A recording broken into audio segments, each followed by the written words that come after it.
Hola, buenos días. Antes que nada, gracias a la Sociedad Argentina de Asperger por haberme invitado a participar de su segundo Congreso Nacional, que ya se está volviendo internacional además. Lamento mucho no poder estar presente hoy con todos ustedes. Por otro lado, me da mucha alegría poder iniciar esta nueva modalidad virtual en el Congreso. Hoy me toca hablar del perfil neuropsicológico y estilos de aprendizaje en Asperger. Si ven ahí, lo que tenemos es el famoso cuadrito, la famosa tabla de fortalezas y debilidades en el síndrome de Asperger. Una cosa que quiero aclarar de entrada es que obviamente cada niño es un mundo. Cada chico o cada adulto con síndrome de Asperger tiene su propio perfil que es único e irrepetible. Pero vamos a tratar de generar o sistematizar la información para tratar de dar algunos perfiles. Entonces, si vemos este cuadro, vamos a ver que, por ejemplo, dentro de la lectura se habla de que la decodificación está más conservada, pero cuesta más la comprensión, que la atención focalizada está más conservada, pero lo que cuesta por ahí es la atención dividida. La realidad es que si nosotros rearmamos este cuadro de lo que está conservado y lo que está afectado en función del tipo de procesamiento que exige, lo que vamos a encontrar es lo siguiente: que las habilidades conservadas se encuentran en todo lo que es sensopercepción, habilidades motoras simples, habilidades lingüísticas más sencillas, por ejemplo, muy buen vocabulario, aunque por ahí la parte gramatical no está tan desarrollada, la memoria para la información simple, que no tenga que ser, puede ser mucha información, pero que no tenga que procesarse demasiado, las habilidades visoespaciales.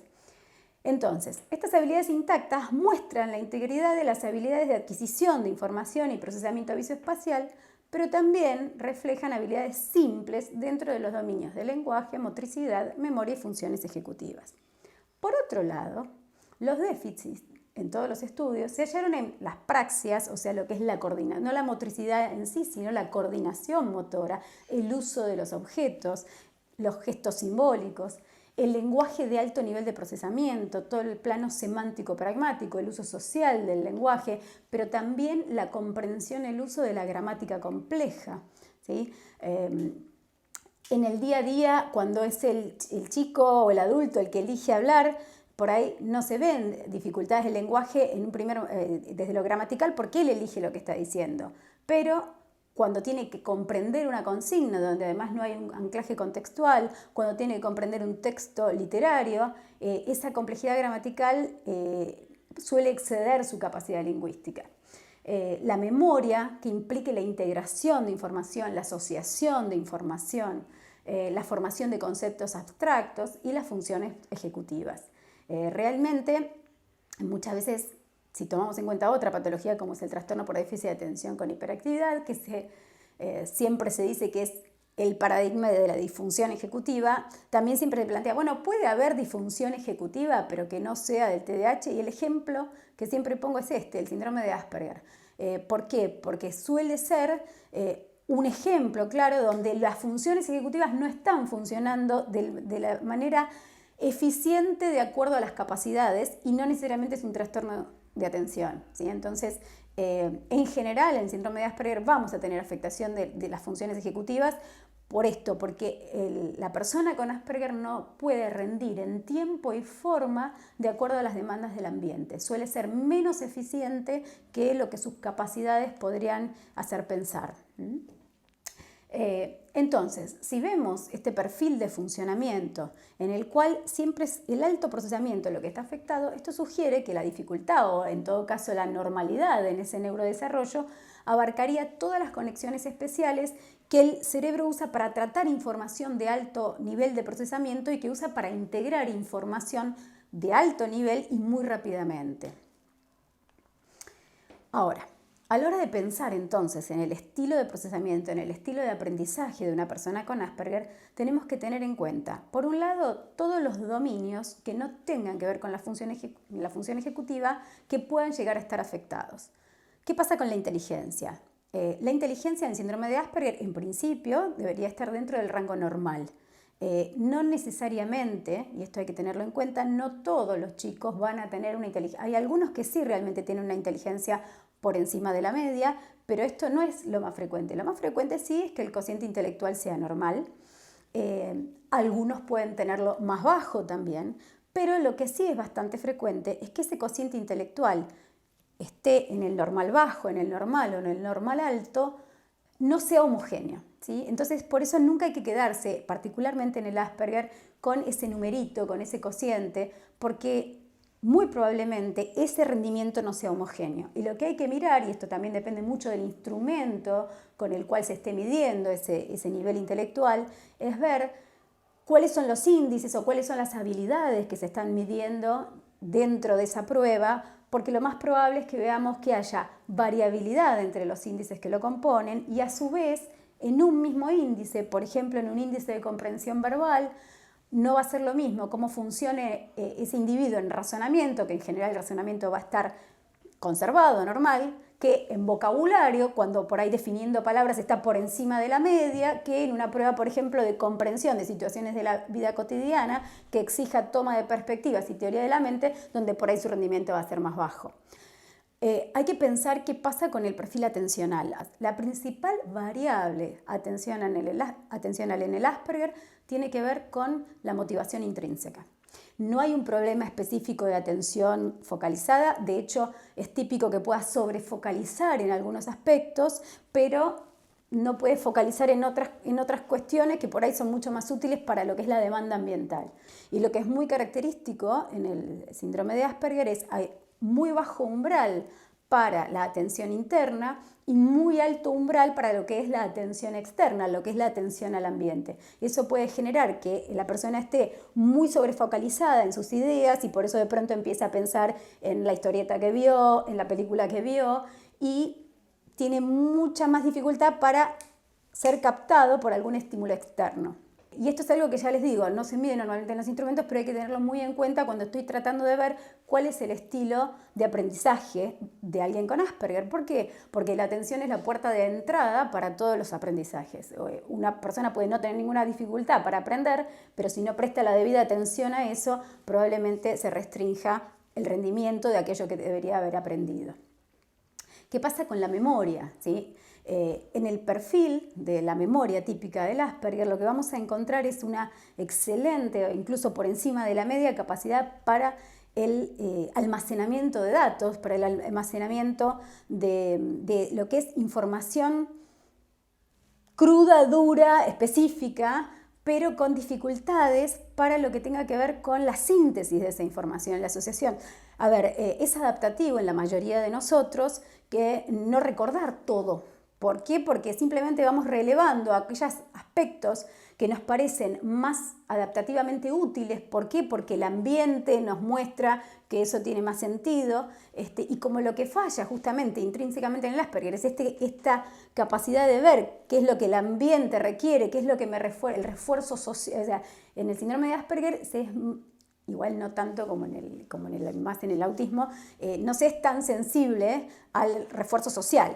Entonces, al no tener tan claro, ¿sí? Al no beneficiarse tanto del feedback ambiental, y esto sí tiene que ver con las funciones ejecutivas, lo más probable es que le dé a la información la misma relevancia. De hecho, una de las hipótesis de por qué tienen tanto vocabulario tiene que ver con esto, que si yo veo que todo el mundo a las cosas blancas les dice blanco, voy a usar blanco en casi todas las situaciones. No voy a decir es albo o es nibio. Mientras que, ¿pero por qué? Porque fui reforzado por el ambiente para usar blanco. Mientras que por ahí en el Asperger, justamente como no está eso, lo que se llama el peso sináptico es más o menos igual con todas las cosas y se activan tanto una como la otra, ¿sí? Entonces es una memoria muy, muy puntual para los datos, para los hechos. Algunos tienen mucha memoria para todo lo que son los detalles, pero justamente porque por ahí no hacen la famosa big picture, la integración de toda la información, el pantallazo. La contracara de esto es que, y esto hay que verlo mucho en el aprendizaje, en lo que son los primeros años de la etapa escolar versus los que siguen. Hasta cuarto grado, más o menos, a uno se le pide que aprenda, digamos, lo que uno suele hablar de memoria, ¿sí? Se aprenden todos los datos, todos los hechos. A partir de cuarto grado, y ni que hablar en el secundario, lo que sucede es que ya no alcanza el tiempo, no alcanza la cantidad de hojas que hay que leer, entonces lo que uno tiene que ir a hacer es codificando además uno ya tiene más background, ella conoce más cosas, entonces lo que tiene que ir haciendo es construir sobre ese conocimiento previo. En el Asperger suele fallar esto y entonces es difícil que hagan una síntesis de la información o que codifiquen asociando. ¿Qué pasa con el lenguaje? Bueno, algo ya estuvimos hablando, lo que es característico del perfil es esto, la dificultad en lo que es la gramática compleja, sobre todo oraciones que sean doblemente subordinadas.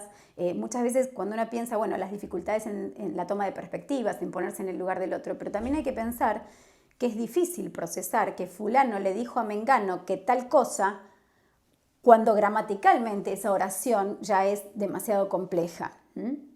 Entonces, ese aspecto del lenguaje suele complicar todo lo que va a ser después la elaboración y la comprensión de textos, sobre todo cuando hay figuras idiomáticas, cuando hay que realizar inferencias en lo que el otro está diciendo.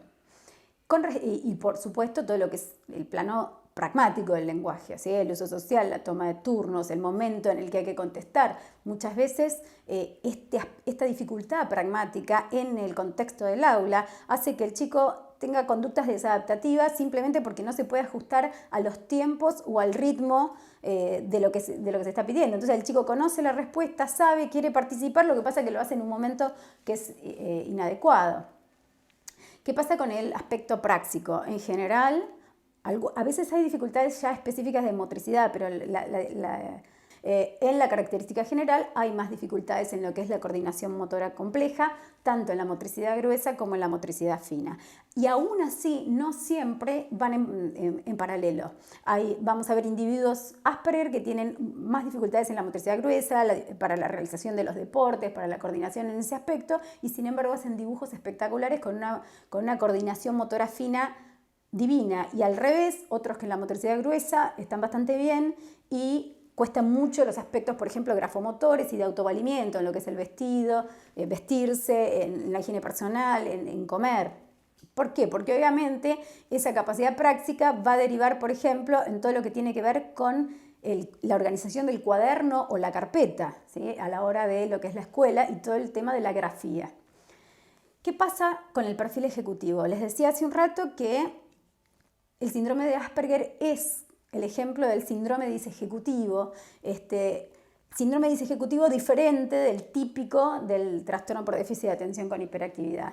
En general hay dificultades de planificación y organización, pero ahí es donde tenemos que empezar a mechar con lo que vimos recién, con los dominios no ejecutivos, porque no es lo mismo la falta de planificación y organización en un chico que tiene una altísima motivación para determinadas cosas. ¿Por qué? Porque en esas cosas sí planifica y organiza como corresponde. Entonces es la atención altamente restringida a su motivación lo que termina afectando la organización y planificación y no la dificultad de organización y planificación en sí.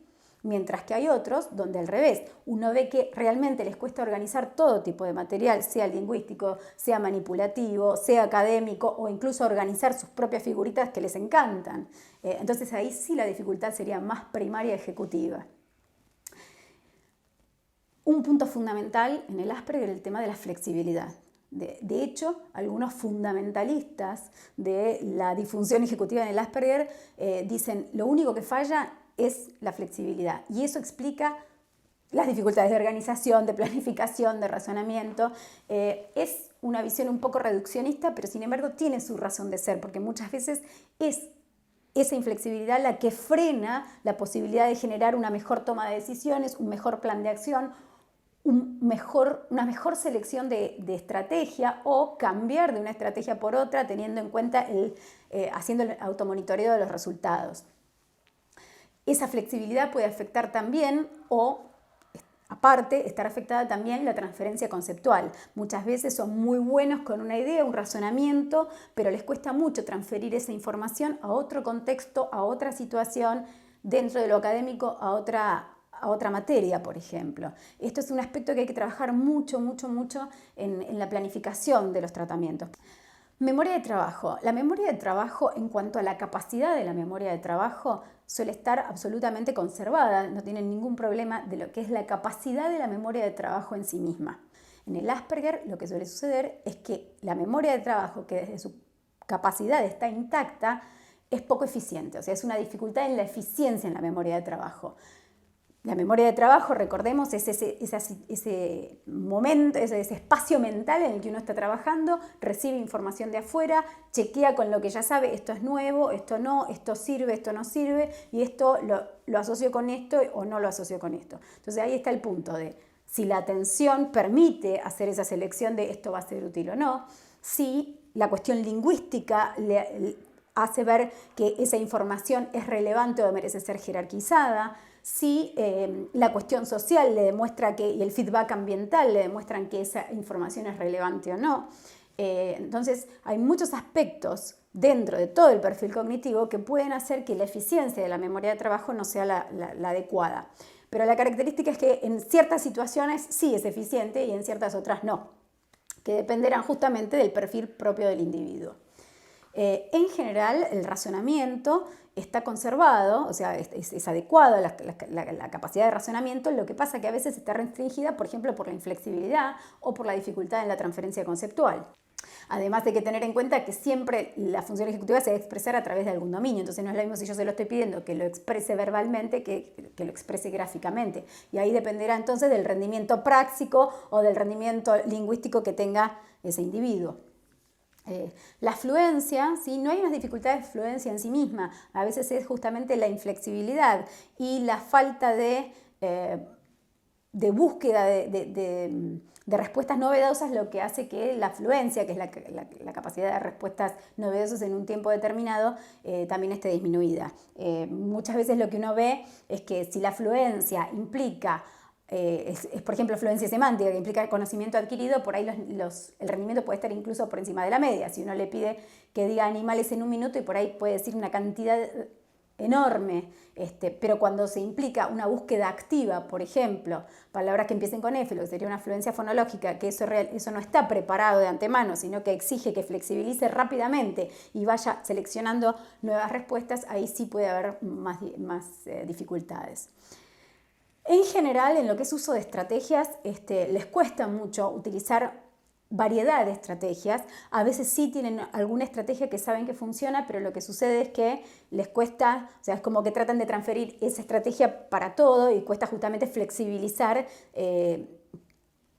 pasar a usar otra estrategia. Y a veces lo que sucede es que lo que no está bien es la utilización del feedback ambiental. Esto sí es bastante frecuente dentro del perfil del Asperger, la falta de uso y de beneficio del feedback ambiental, del refuerzo social o del refuerzo ambiental en sí mismo. Y entonces eso hace que por ahí perseveren en una estrategia que no es eficiente, pero que no se dan cuenta por la respuesta del ambiente que no está siendo eficiente.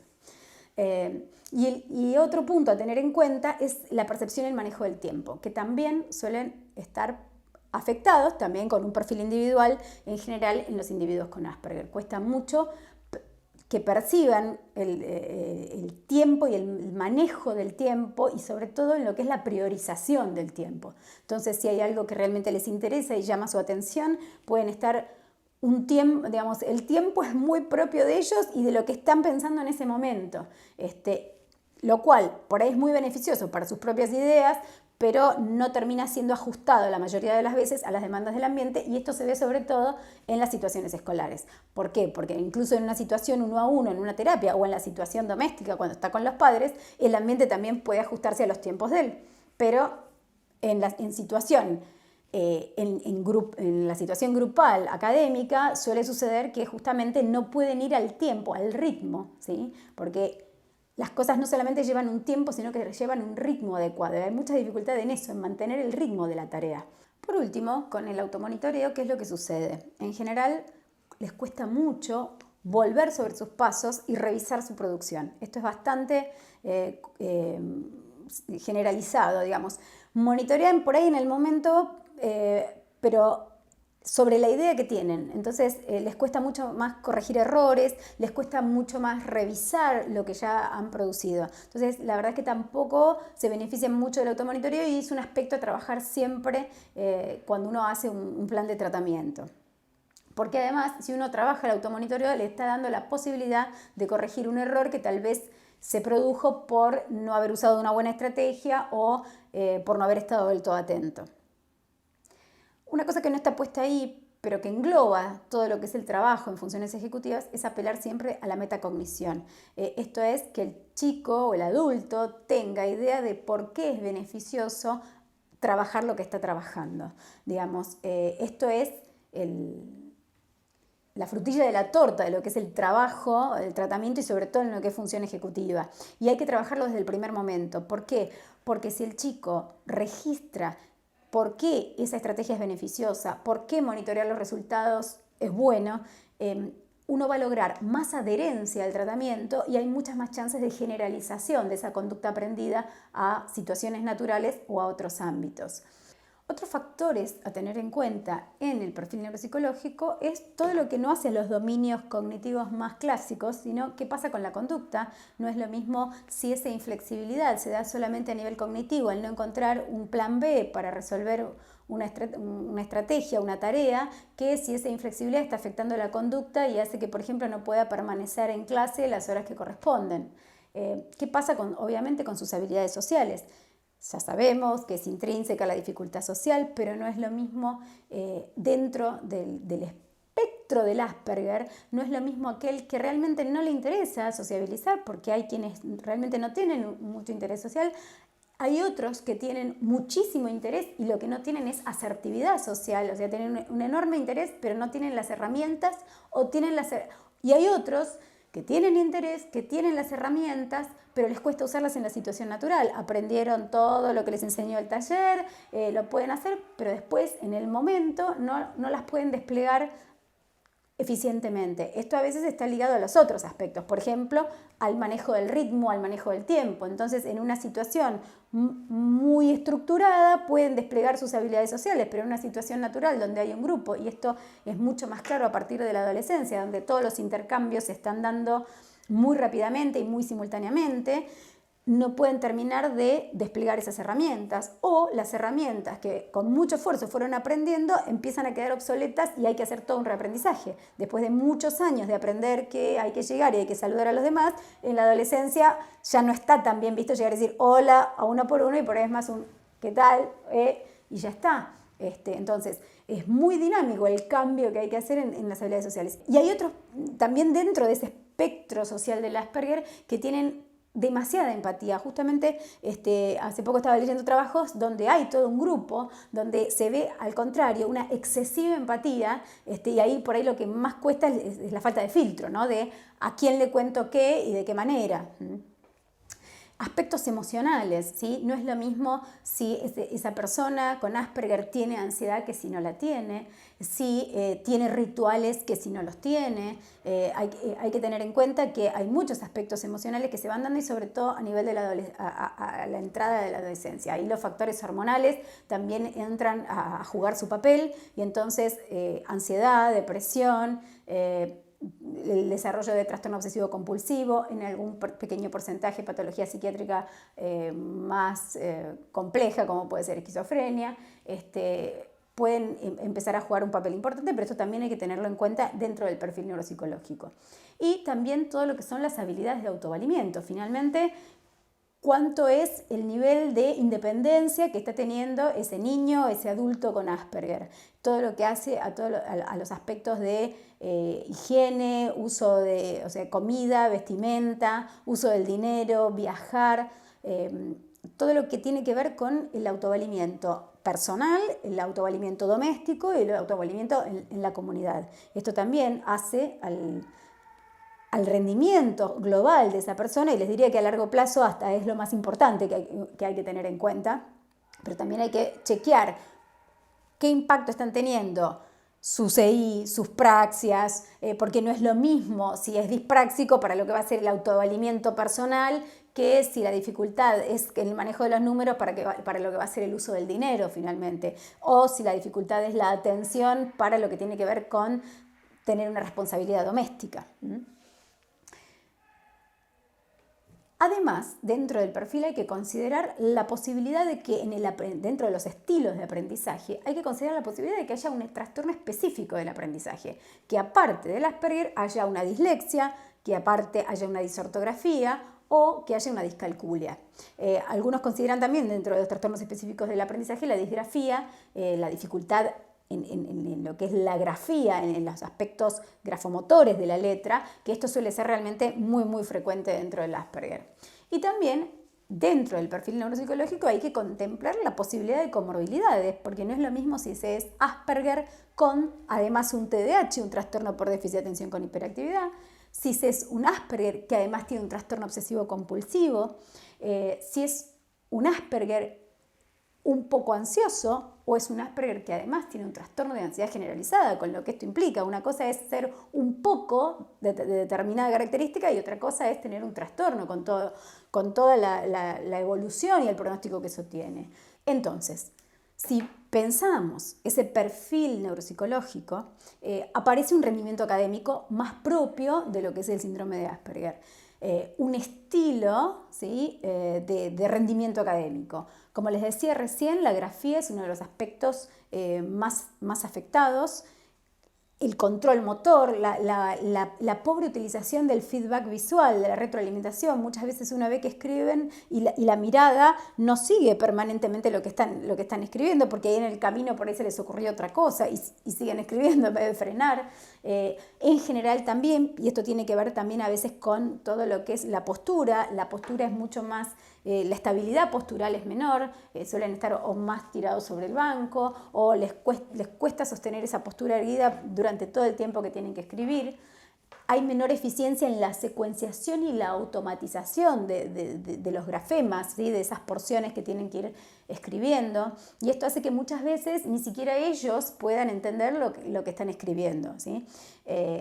Es una disgrafía bien disejecutiva. Con la disgrafía a largo plazo igual la estrategia es compensatoria. Obviamente en los primeros años, y esto también muchas veces la escuela presiona para eso, hay que trabajar la grafía, hay que tratar de mejorarla.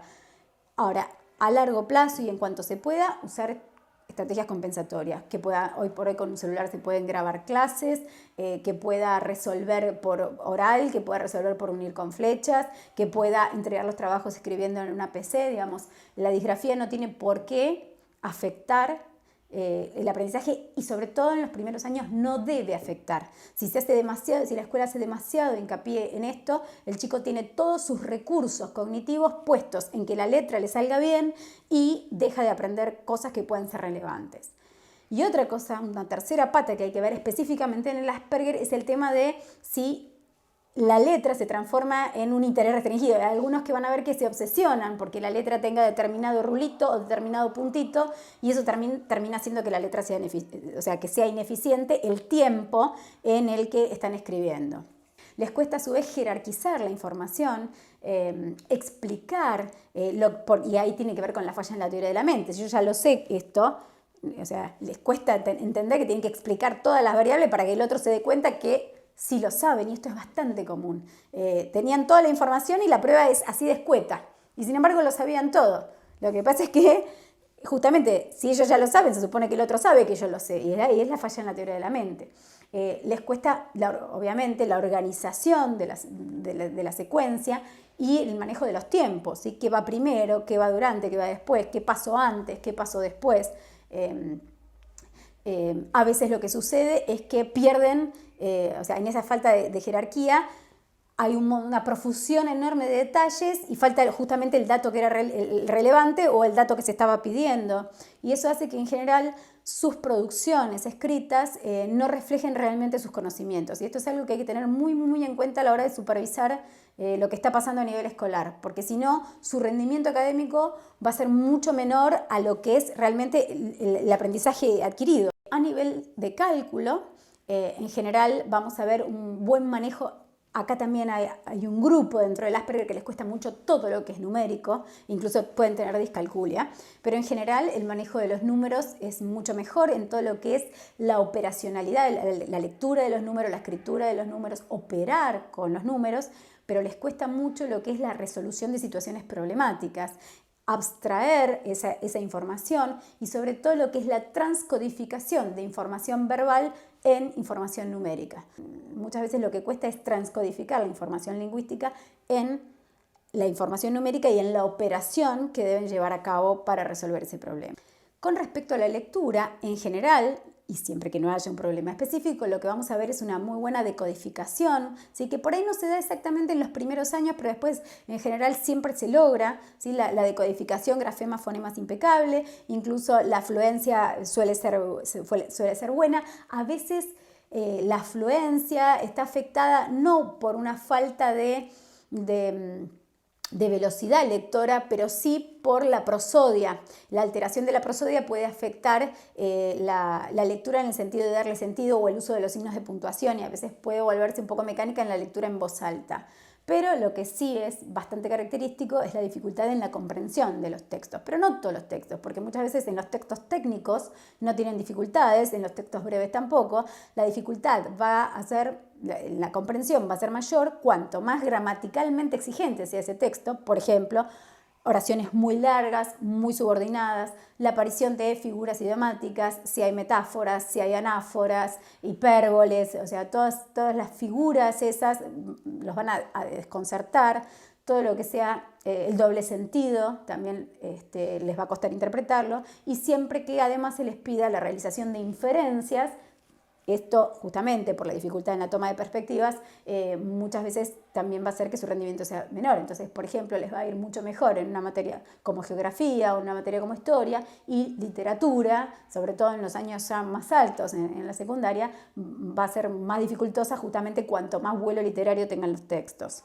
Por eso muchas veces cuando me consultan sobre qué hacer con el secundario, dependiendo justamente de ese perfil que tengan, muchas veces las carreras, los secundarios técnicos son una opción mucho más ventajosa y mucho más acorde al perfil neuropsicológico del síndrome de Asperger. A la hora de programar las intervenciones, ¿sí? Si vamos sintetizando todo lo que estuvimos viendo, siempre hay que preguntarse, en el perfil, ahora sí, pensando en un paciente en particular, pensando en un chico en particular, en un adulto en particular, ¿hay compromiso de los dominios no ejecutivos? ¿Cuáles? No es lo mismo si es el lenguaje lo que está más afectado que si es lo práctico que está más afectado. No es lo mismo si estoy teniendo un nivel intelectual alto que normal que más bajo. O sea, ¿en qué medida están también afectadas esas habilidades? ¿Cuál es el rendimiento ejecutivo? Finalmente, ¿cómo es el perfil ejecutivo? ¿Hay más fallas en la flexibilidad? ¿Hay más dificultades en el manejo del tiempo?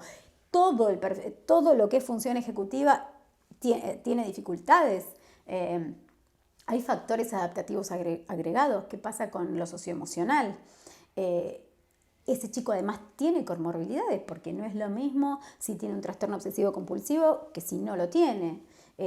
Y si hay además alteraciones específicas del aprendizaje, porque eso obviamente va a afectar no solamente el estilo de aprendizaje, sino sobre todo el rendimiento académico. Entonces, una vez que uno se plantea esto, digamos, el título de la charla es estilos de aprendizaje, pero la idea no es darles etiquetas de estilo, sino que el estilo es muy personal de cada uno y surge de uno hacer una forma de evaluación o de screening, o por lo menos prestar atención dentro de nuestro paciente, nuestro hijo con Asperger, ¿cómo es? ¿Sí? ¿Cómo es ese perfil neuropsicológico? ¿Qué pasa con su atención? ¿Qué pasa con lo práctico? ¿Qué pasa con su inteligencia? Y de pensar todas estas variables es que surge ese perfil y por ende ese estilo de aprendizaje. ¿Va a ser mucho más memorístico o no? ¿O suele tener más uso de estrategias, por ejemplo?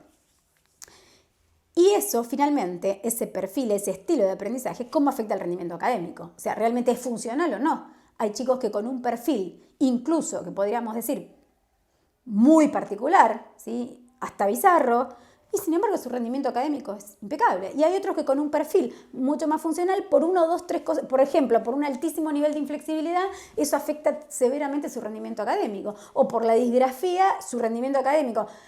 Les cuesta tanto escribir que se frustran, no quieren escribir más, y todo el rendimiento académico es un desastre cuando en realidad es un factor y todas las otras variables en realidad estaban bastante bien desarrolladas. Entonces, lo que yo les planteo es hacerse las preguntas, porque si uno se hace las preguntas y va sistematizando y revisando qué está pasando en todas las habilidades, en todos los dominios, uno va encontrando cuál es el estilo de ese chico. Y en base a eso, entonces, es mucho más fácil programar intervenciones y adaptaciones a nivel escolar que sean mucho más específicas para ese niño o ese adulto en particular. Fíjense que si uno decodifica el perfil de su familiar o de su paciente, también puede ver qué es esperable por ese perfil y también que no, porque también hay aspectos que se van dando que no tienen nada que ver con el perfil en sí o con el Asperger en sí.